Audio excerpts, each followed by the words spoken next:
నిజామాబాద్ జిల్లా ఆర్మూర్ మండలం రాంపూర్ గ్రామం. నాది మొన్ననే చదువు అయిపోయింది. మా డాడీ గల్ఫ్లో ఉంటాడు. అయితే ఈరోజు ఉదయం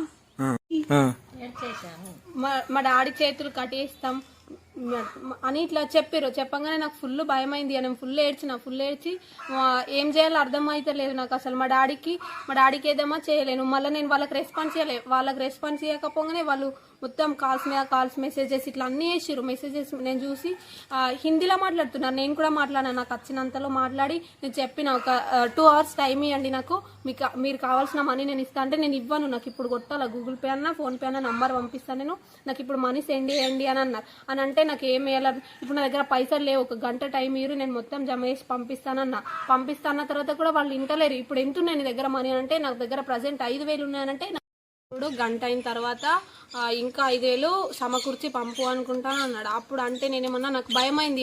నేను కట్ చేసేసిన. ఇప్పుడు నేను ఎట్లా పంపించాలా, ఏమని పంపించాలని అంటే Google Pay number, PhonePe number రెండిట్లలో ఏదో ఒకటి పెడతాం, నువ్వు పంపు ఖచ్చితంగా అనుకుంటానంటే మీ డాడీ ఇప్పుడు నువ్వు 5,000 పంపిస్తే నేను మీ డాడీని ఏం లేకుంటే చేతులు కట్టేస్తానన్న. నాకు మస్తు భయం అయింది. మా ఇంటి దగ్గర ఉన్న అన్న దగ్గరికి వెళ్ళి ఇట్లా చెప్పంగానే అన్న తీసుకొని మాట్లాడిండు. అయితే మా చెల్లెకు ఫోన్ వచ్చిందని అతను ఏడుస్తూ నా దగ్గరకు వచ్చిన తర్వాత మరి మ్యాటర్ ఏందని కనుక్కుందామని నేను ఫోన్ మాట్లాడినా. అతను ఏమంటుండంటే 10,000 రూపాయలు పంపిస్తేనే ఇతను రిలీజ్ చేస్తాం, లేకపోతే లేదు అంటున్నాడు. అయితే మరి ఒకసారి అతనితో మాట్లాడించండి, నేను కన్ఫర్మ్ చేసుకుంటాం, మరి మన అయితే మేము అడ్జస్ట్ చేసుకుంటాం అంటే అతను పక్క నుండి ఎవరితోనో ఏడిపిస్తున్నాడు. ఆడవాళ్ళు మాట్లాడుతున్నారు, ఆడవాళ్ళు ఏడుస్తున్నారు, సైరన్లు పెట్టి భయపడిద్దామని చూస్తున్నాడు. అతను కన్ఫర్మ్గా డబ్బులు పంపించాలంటే నేను వీడియో కాల్ చేస్తే ఒకసారి నాకు అతను చూపించు అని మాట్లాడిన తర్వాత మీరు ఎందుకు ఇట్లా నెగ్లెక్ట్ చేస్తున్నారు, అతను చేతులు తీసేలా అది ఇది అనుకుంటే బెదిరిసినట్టు మాట్లాడేదాళ్ళు. నువ్వు అతను చూపిస్తే నేను మనీ పంపిస్తా, లేకపోతే లేదంటే ఫోన్ కట్ చేసుకున్న తర్వాత మళ్ళీ ఏం రాలేదు. ఇప్పుడు ఏం చెప్పాను.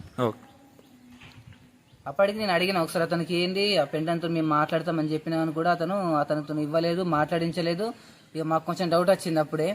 ఒకసారి ఇస్తేనే మేము మాట్లాడి చెప్తామన్న తర్వాత కూడా అతను ఇక వీడియో కాల్ చేయలేడు, మళ్ళీ మేము చేసిన లిఫ్ట్ చేయట్లేరు. ఇక అప్పుడే మాకు డౌట్ వచ్చింది ఇది ఎంత ఫేక్ కాల్ అని చెప్పేసి. ఇలాంటి కాల్స్ ఎవరు నమ్మొద్దని కూడా చెప్తున్నా.